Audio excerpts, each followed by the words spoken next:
everyone. Welcome to Pride and Prejudice by Jane Austen, chapters 9 and 10. I hope that you are doing okay. And as always, if you're my student, or actually if you're not my student also, there's no homework and there's no questions. This is just for fun. So enjoy the world of the Bennets. Chapter 9. Elizabeth passed the chief of the night in her sister's room, and in the morning had the pleasure of being able to send a tolerable answer to the inquiries which she very early received from Mr. Bingley by a housemaid, and some time afterwards from the two elegant ladies who waited on his sisters. In spite of this amendment, however, she requested to have a note sent to Longbourn, desiring her mother to visit Jane and form her own judgment of her situation. The note was immediately dispatched, and its contents as quickly complied with. Mrs. Bennet, accompanied by her two youngest girls, reached Netherfield soon after the family breakfast. Had she found Jane in any apparent danger, Mrs. Bennet would have been very miserable. But being satisfied on seeing her that her illness was not alarming, she had no wish of her recovering immediately, as her restoration to health would probably remove her from Netherfield. She would not listen, therefore, to her daughter's proposal of being carried home. Neither did the apothecary, who arrived about the same time, think it at all advisable. After sitting a little while with Jane, on Miss Bingley's appearance and invitation, the mother and three daughters all attended her into the breakfast parlor. Bingley met them with hopes that Mrs. Bennet had not found Miss Bennet worse than she expected. "Indeed I have, sir," was her answer. "She's a great deal too ill to be moved. Mr. Jones says we must not think of moving her. We must trespass a little longer on your kindness." "Removed!" cried Bingley. "It must not be thought of. My sister, I am sure, will not hear of her removal." "You may depend upon it, madam," said Miss Bingley, with cold civility, "that Miss Bennet shall receive every possible attention while she remains with us." Mrs. Bennet was profuse in her acknowledgments. "I'm sure," she added, "if it was not for such good friends, I do not know what would become of her, for she is very ill indeed, and suffers a vast deal, though with the greatest patience in the world, which is always the way with her, for she has, without exception, the sweetest temper I ever met with. I often tell my other girls they are nothing to her. You have a sweet room here, Mr. Bingley, and a charming prospect over that gravel walk. I do not know a place in the country that is equal to Netherfield. You will not think of quitting in a hurry, I hope, though you have but a short lease?" "Whatever I do is done in a hurry," replied he, "and therefore, if I should resolve to quit Netherfield, I should probably be off in 5 minutes. At present, however, I consider myself as quite fixed here." "That is exactly what I should have supposed of you," said Elizabeth. "You begin to comprehend me, do you?" cried he, turning towards her. "Oh, yes, I understand you perfectly. I wish I might take this for a compliment, but to be so easily seen through, I'm afraid, is pitiful." "That is as it happens. It does not necessarily follow that a deep, intricate character is more or less estimable than such a one as yours." "Lizzie!" cried her mother, "remember where you are, and do not run on in the wild manner that you are suffered to do at home." "I did not know before," continued Bingley immediately, "that you were a studier of character. It must be an amusing study." "Yes, but intricate characters are the most amusing. They have, at least, that advantage." "The country," said Darcy, "can in general supply but few subjects for such study. In a country neighborhood, you move in a very confined and unvarying society." "But people themselves alter so much, and there is something new to be observed in them forever." "Yes, indeed," cried Mrs. Bennet, offended by his manner of mentioning a country neighborhood.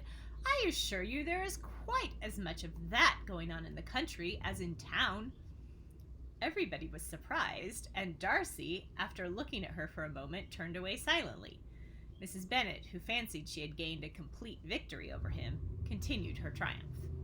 "I cannot see that London has any great advantage over the country. For my part, except the shops and public places, the country is a vast deal pleasanter. Is it not, Mr. Bingley?"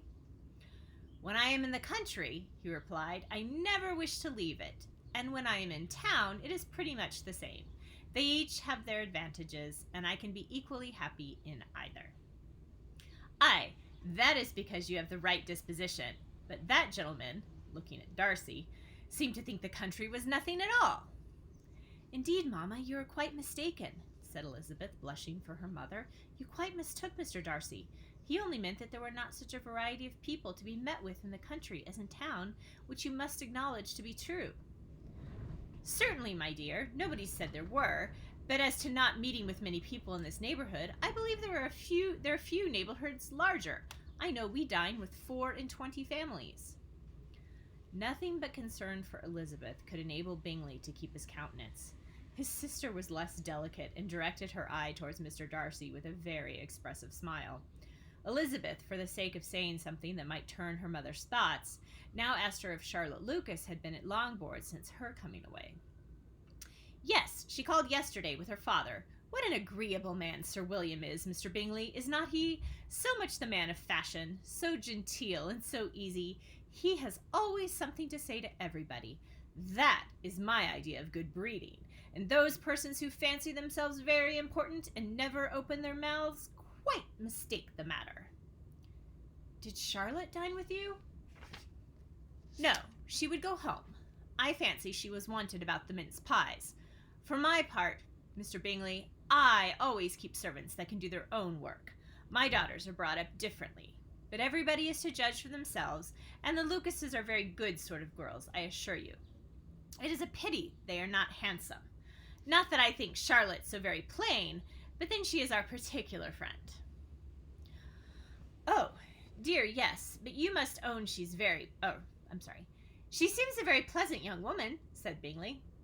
Oh, dear, yes, but you must own she's very plain. Lady Lucas herself has often said so, and envied me Jane's beauty.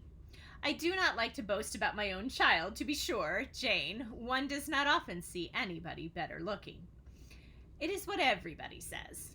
I do not trust my own partiality. When she was only 15, there was a gentleman at my brother Gardiner's in town, so much in love with her that my sister-in-law was sure he would make her an offer before we came away. But, however, he did not. Perhaps he thought her too young. However, he wrote some verses on her, and very pretty they were. And so ended his affection, said Elizabeth impatiently. There has been many a one, I fancy, overcome in the same way. I wonder who first discovered the efficacy of poetry in driving away love. I have been used to consider poetry as the food of love, said Darcy. Of a fine, stout, healthy love, it may be. Everything nourishes what is strong already. But if it be only a slight, thin sort of inclination, I am convinced that one good sonnet would starve it entirely away. Darcy only smiled, and the general pause which ensued made Elizabeth tremble lest her mother should be exposing herself again. She longed to speak, but could think of nothing to say, and after a short silence Mrs. Bennet began repeating her thanks to Mr. Bingley for his kindness to Jane, with an apology for troubling him so with Lizzie. Mr. Bingley was unaffectedly civil in his answer, and forced his younger sister to be civil also, and say what the occasion required. She performed her part indeed without much graciousness, but Mrs. Bennet was satisfied, and soon afterward ordered her carriage. Upon this signal, the youngest of her daughters put herself forward. The two girls had been whispering to each other during the whole visit, and the result of it was that the youngest should tax Mr. Bingley with having promised on his first coming into the country to give a ball at Netherfield.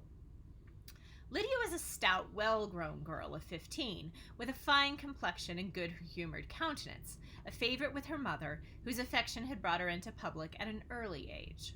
She had high animal spirits and a sort of natural self-consequence, which the affections of the officers, to whom her uncle's good diners and her own easy manners recommended her, had increased into assurance.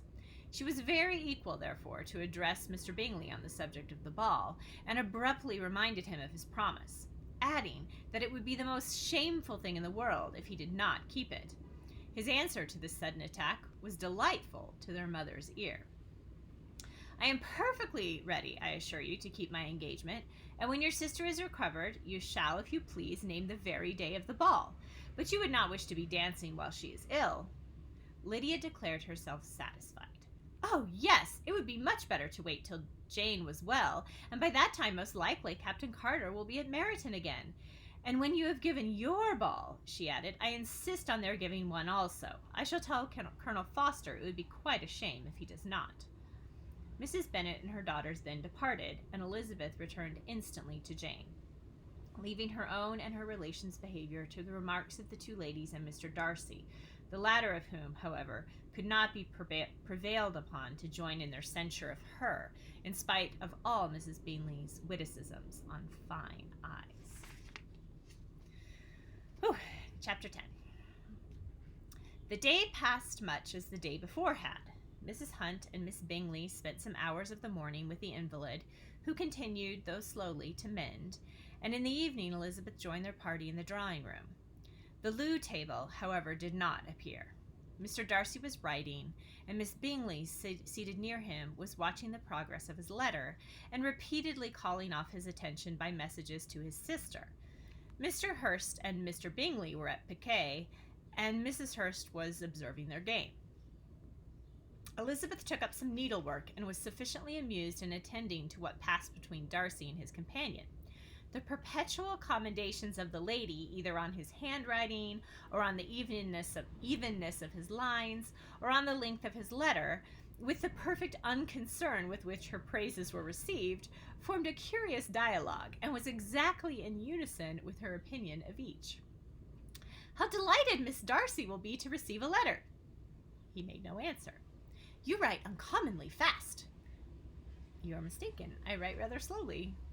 How many letters you must have occasion to write in the course of a year! Letters of business, too! How odious I should think them!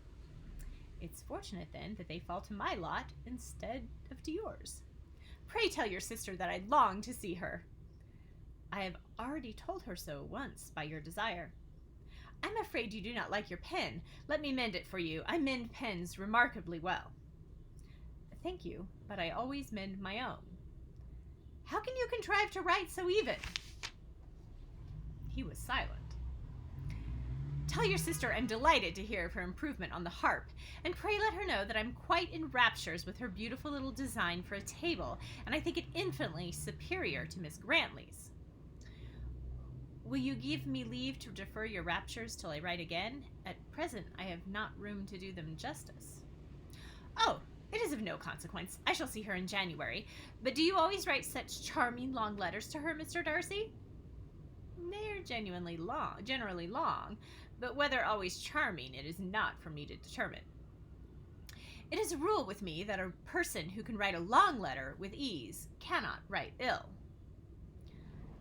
That will not do for a compliment to Darcy, Caroline, cried her brother, because he does not write with ease. He studies too much for words of 4 syllables. Do you not, Darcy? My style of writing is very different from yours. Oh, cried Miss Bingley, Charles writes in the most careless way imaginable. He leaves out half his words and blots the rest.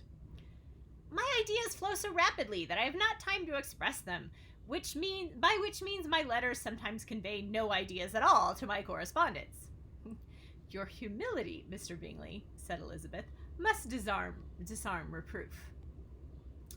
Nothing is more deceitful, said Darcy, than the appearance of humility. It is often only carelessness of opinion, and sometimes an indirect boast. And which of the two do you call my little recent piece of modesty? The indirect boast. For you are really proud of your defects in writing, because you consider them as proceeding from a rapidity of thought and carelessness of execution, which, if not estimable, you think at least highly interesting. The power of doing anything with quickness is always much prized by the possessor, and often without any attention to the imperfection of the performance. When you told Mrs. Bennet this morning that if you ever resolved on quitting Netherfield you should be gone in 5 minutes, you meant it to be a sort of panegyric of compliment to yourself. Yet, what is there so very laudable in precipitance, which must leave very necessary business undone, and can be of no real advantage to yourself or anyone else? Nay, cried Bingley, this is too much. remember at night all the foolish things that were said in the morning. And yet, upon my honor, I believed what I said of myself to be true, and I believe it at this moment. At least, therefore, I did not assume the character of needless precipitance, sorry, merely to show off before the ladies. I dare say you believed it, but I am by no means convinced that you would be done with such celerity. Your conduct would be quite as dependent on chance as that of any man I know. And if you were mounting your horse, a friend were to say, Bingley, you'd better stay till next week, you would probably do it. You would probably not go, and at another word, might stay a month. You have only proved by this, cried Elizabeth, that Mr. Bingley did not do justice to his own disposition. You have shown him off now much more than he did himself. I am exceedingly gratified, said Bingley, by your converting what my friend says into a compliment on the sweetness of my temper. But I'm afraid you are giving it a turn which that gentleman did by no means intend, for he would certainly think the better of me if under such a circumstance I were to give a flat denial and ride off as fast as I could. Would Mr. Darcy then consider the rashness of your original intention as atoned for by your obstinacy in adhering to it? Upon my word, I cannot exactly explain the matter. Darcy must speak for himself. You expect me to account for opinions which you choose to call mine, but which I have never acknowledged. Allowing the case, however, to stand according to your representation, you must remember, Miss Bennet, that the friend who is supposed to desire his return to the house and the delay of his plan has merely desired it, asked it without offering one argument in favor of its propriety. To yield readily, easily, to the persuasion of a friend is no merit with you. To yield without conviction is no compliment to the understanding of either. You appear to me, Mr. Darcy, to allow nothing for the influence of friendship and affection. A regard for the requester would often make one readily yield to a request, without waiting for arguments to reason one into it. I am not particularly speaking of such a case as you have supposed about Mr. Bingley. We may as well wait, perhaps, till the circumstance occurs, before we discuss the discretion of his behavior thereupon. But in general and ordinary cases between friend and friend, where one of them is desired by the other to change a resolution of no very great moment, should you think ill of that person for complying with the desire, without waiting to be argued into it? Will it not be advisable, before we proceed on this subject, to arrange with rather more precision the degree of importance which is to appertain to this request, as well as the degree of intimacy subsisting between the parties? By all means, cried Bingley, let us hear all the particulars, not forgetting their comparative height and size, for that will have more weight in the argument, Miss Bennet, than you may be aware of. I assure you that if Darcy were not such a great tall fellow in comparison with myself, I should not pay him half so much deference. I declare I do not know a more awful subject than Darcy, on particular occasions and in particular places, at his own house especially, and of a Sunday evening when he has nothing to do.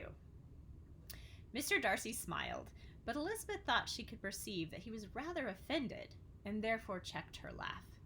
Miss Bingley warmly resented the indignity he had received in an expostulation with her brother for talking such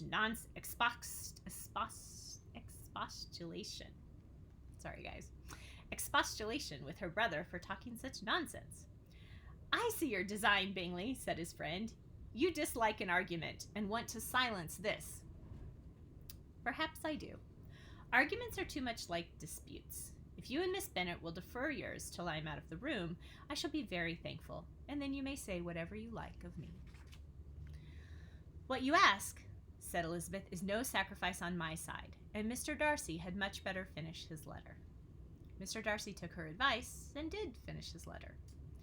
When that business was over, he applied to Miss Bingley and Elizabeth for the indulgence of some music. Miss Bingley moved with alacrity to the pianoforte, and after a polite request that Elizabeth would lead the way, which the other as politely and more earnestly negatived, she seated herself. Mrs. Hurst sang with her sister, and while they were thus employed, Elizabeth could not help observing as she turned over some music books that lay on the instrument, how frequently Mr. Darcy's eyes were fixed on her. She hardly knew how to suppose that she could be an object of admiration to so great a man, and yet he should look at her because he disliked her was still more strange. She could only imagine, however, at last, that she drew his notice because there was something about her more wrong and reprehensible, according to his ideas of right, than in any other person present. The supposition did not pain her. She liked him too little to care for his approbation. After playing some Italian songs, Miss Bingley varied the charm by a lively Scotch air, and soon afterwards Mr. Darcy, drawing near Elizabeth, said to her, "Do you not feel a great inclination, Miss Bennet, to seize such an opportunity of dancing a reel?" She smiled, but made no answer. He repeated the question, with some surprise at her silence. "Oh," said she, "I heard you before, but I could not immediately determine what to say in reply. You wanted me, I know, to say yes, that you might have the pleasure of despising my taste, but I always delight in overthrowing those kinds of schemes and cheating a person of their premeditated contempt. I have therefore made up my mind to tell you that I do not want to dance a reel at all, and now despise me if you dare." "Indeed, I do not dare." Elizabeth, having rather expected to affront him, was amazed at his gallantry, but there was a mixture of sweetness and archness in her manner which made it difficult for her to affront anybody, and Darcy had never been so bewitched by any woman as he was by her. He really believed that were it not for the inferiority of her connections, he should be in some danger. Miss Bingley saw, or suspected enough to be jealous, and her great anxiety for the recovery of her dear friend Jane received some assistance from her desire to be getting rid of Elizabeth. She often tried to provoke Darcy into disliking her guest by talking of their supposed marriage and planning his happiness in such an alliance. "I hope," said she, as they were walking together in the shrubbery the next day, "that you will give your mother-in-law a few hints when this desirable event takes place as to the advantage of holding her tongue, and if you can compass it, do cure the younger girls of running after the officers, and if I may mention so delicate a subject, endeavor to check that little something bordering on conceit and impertinence which your lady possesses. Have you anything else to propose for my domestic felicity? Oh, yes. Do let the portraits of your uncle and Aunt Phillips to be placed in the gallery at Pemberley. Put them next to your great uncle the judge. They are in the same profession, you know, only in different lines. As for your Elizabeth's picture, you must not attempt to have it taken, for what painter could do justice to those beautiful eyes? It would not be easy, indeed, to catch their expression, but their color and shape and eyelashes, so remarkably fine, might be copied." At that moment they were met from another walk by Mrs. Hurst and Elizabeth herself. "I did not know that you intended to walk," said Miss Bingley, in some confusion, lest they had been overheard. "You used us abominably ill," answered Mrs. Hurst, "in running away without telling us that you were coming out." Then, taking the disengaged arm of Mr. Darcy, she left Elizabeth to walk by herself. The path just admitted 3. Mr. Darcy felt their rudeness, and immediately said, "This walk is not wide enough for our party. We had better go into the avenue." But Elizabeth, who had not the least inclination to remain with him, laughingly answered, No, stay where you are. You're charmingly grouped, and appear to uncommon advantage. The picturesque would be spoilt by admitting a 4th. Goodbye." She then ran gaily off, rejoicing as she rambled about, in the hope of being at home again in a day or 2. Jane was already so much recovered as to intend leaving her room for a couple of hours that evening. End of chapter 10. Okay, I hope you're enjoying the story. Bye.